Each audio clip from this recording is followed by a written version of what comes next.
Gojek Followers. Hari ini balik lagi bareng gue Tika. By the way, cuaca mendukung banget ya sih buat kita semua ngambis buat ngerjain tugas. Tapi sebelum itu gue pengen ingetin nih buat kalian semua, inget ya, catat kalau perlu. Kalian harus nyampein informasi itu berdasar akurasi alias fakta.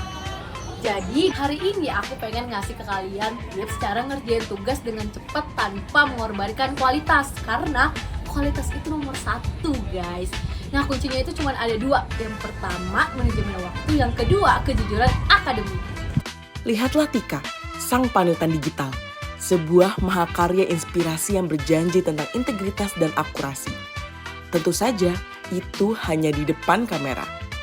Di balik layar, tekanan untuk mempertahankan citra sempurna itu ternyata bisa memutarbalikkan prinsip semudah membalik telapak tangan.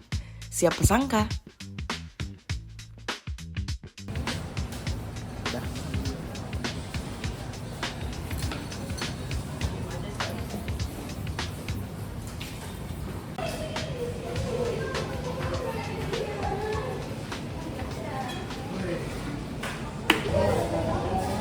Tumben lu nggak makan dari catering? Lu kok kayak ini banget sih? Kayak pusing banget. Ngapa? Itu yang tugasnya Pak Ekel udah mau deadline kan? Lu gimana? Wajah lu kok kayak tegang banget. Ya Fik, gue lagi double check semua referensi. Tugas ini bobotnya 30% buat nilai akhir.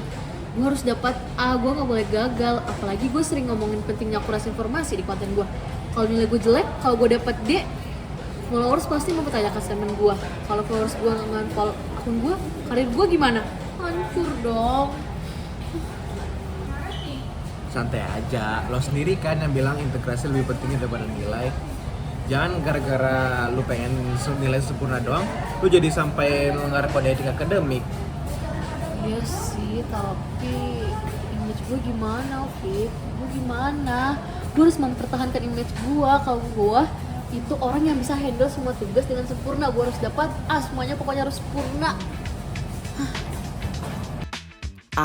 Image, sebuah beban tak terlihat yang lebih berat dari beban skripsi sekalipun. Tika yang di depan kamera begitu menjunjung tinggi akurasi, kini mulai mencari jalan pintas untuk menyelamatkan citranya. Bukankah ironis?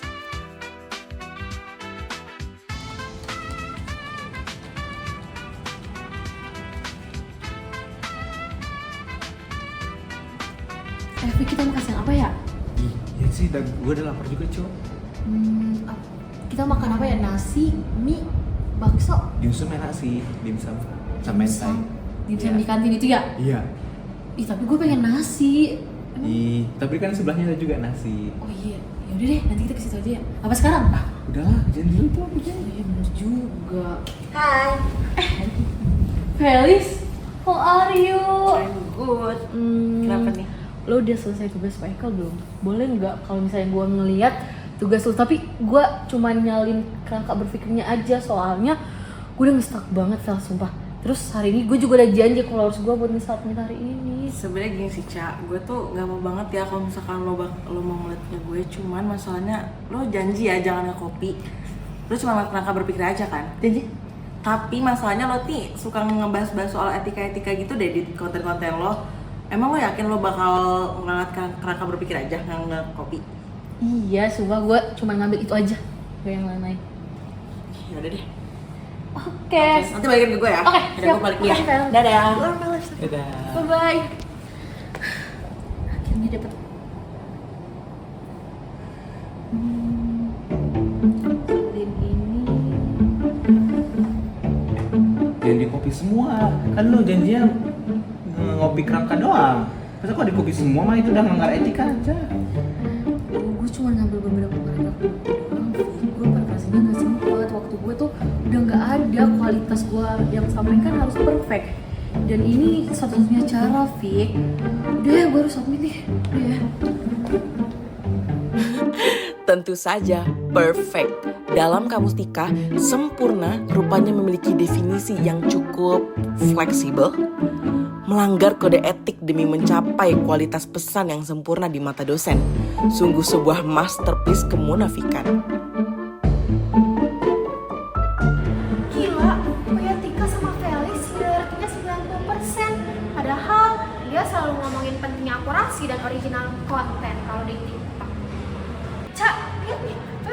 pasti X, udah viral banget. Mereka bilang kualitas pesan lo di TikTok tuh palsu karena lo ngelanggar kode etik pesan. Gimana dong, Cak? Oh my god, Vic, image yang gua bangun dari awal gimana? Bakal hancur. Semua yang gua jadiin bahan konten buat tentang akurasi informasi bakal runtuh juga. Iya, Cak. Konten perbandingannya udah kesebar di grup angkatan. Udah kesebar kemana-mana lagi. Nah, kita tuh respect sama konten lo. Tapi kalau gini, ini tuh udah ngerusak semua pesan-pesan yang lo sampaikan. Image lo udah rusak. Lo nggak bisa sembunyi lagi. Lo harus hadapin si Felis. Lo harus bilang kalau lo tuh mau bertanggung jawab gitu atas semua kesalahan yang lo buat. Lo nggak bisa sembunyi. Popularitas Tika yang dibangun dengan janji akurasi dan kode etik kini menguap secepat trending topik di Twitter. Ternyata, menyalin itu lebih mudah daripada membangun reputasi yang tulus. Siapa sangka?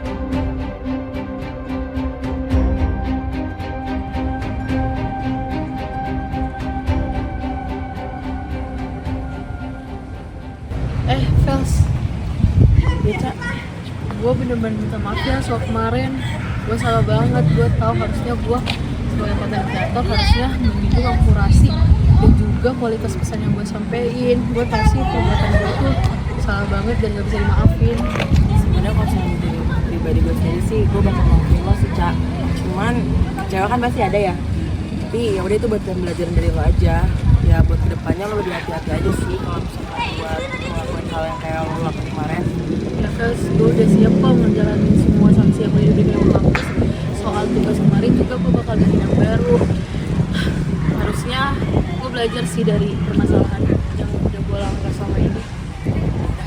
Iya, lo bakal ketemu sama Eko kan, lo bakal jelasin ke dia kan, pokoknya lo jelasin sejelas-jelasnya ya, nanti gue juga bakal Baik, makasih Fel. Gue bakal ngejalanin sih sanksinya.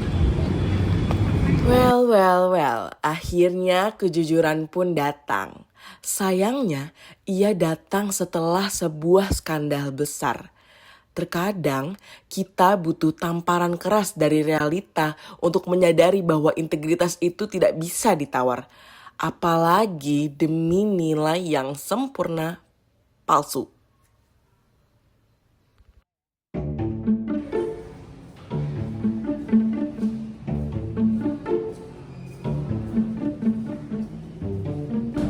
Cantika, menyalin tugas teman itu adalah pelanggaran serius terhadap etika akademik. Kamu akan diberikan pengurangan nilai di tugas ini menjadi nilai D, dan kamu akan diberikan peringatan tertulis dari universitas. Baik, Pak Ekel, saya akan menerima sanksi tersebut dari perbuatan saya. Saya juga meminta maaf dari lubuk hati saya yang sebesar-besarnya karena telah melanggar prinsip akurasi informasi dan kode etik yang selama ini saya jadikan bahan konten untuk di media sosial saya. Saya berjanji akan melakukan itu segera, Pak. Saya akan mempublish video klarifikasi penuh kejujuran. Ini merupakan pelajaran terbesar untuk saya tentang kode etik. Kamu harus ingat, Cantika, kualitas pesan yang baik harus didasari dengan integritas dan tindakan yang nyata. Kamu harus publis klarifikasi mengenai perbuatan kamu ini. Pelanggaran kode etik terbayar mahal, turun nilai menjadi D, peringatan tertulis jelas lebih sempurna daripada nilai A hasil menyalin. Sepertinya Tika baru sadar bahwa drama di dunia digital itu bisa berujung pada sanksi di dunia nyata. Halo semuanya, saya Tika, mahasiswi Besi Raya. Saya berjanji tidak akan melakukan kesalahan lagi, yaitu berbohong. Saya harus jujur pada kalian semua. Saya telah melakukan plagiarisme. Saya sudah menerima sanksi dari kampus saya. Saya harus mengakui kualitas pesan yang saya sampaikan seringkali tidak didasari oleh integritas dalam tindakan. Di sini saya mengingatkan kepada saya sendiri dan juga kita semua, mari kita semua menjadi mahasiswa yang menjunjung tinggi kode etik. Bangunlah image kalian di atas kejujuran, dan juga saya sebagai konten kreator akan membangun image sesuai dengan kejujuran. Integritas itu mahal tapi berharga, guys. Jangan lupa di konten baru dengan Tika yang menjunjung tinggi akurasi. Terima kasih semuanya. Dan begitulah sang panutan digital akhirnya kembali ke jalan yang benar. Pengakuan tulus itu memang langkah awal. Semoga saja kali ini integritas dan kualitas pesan Tika tidak lagi hanya sebatas konten, melainkan benar-benar ada di dalam hati. Siapa tahu kan?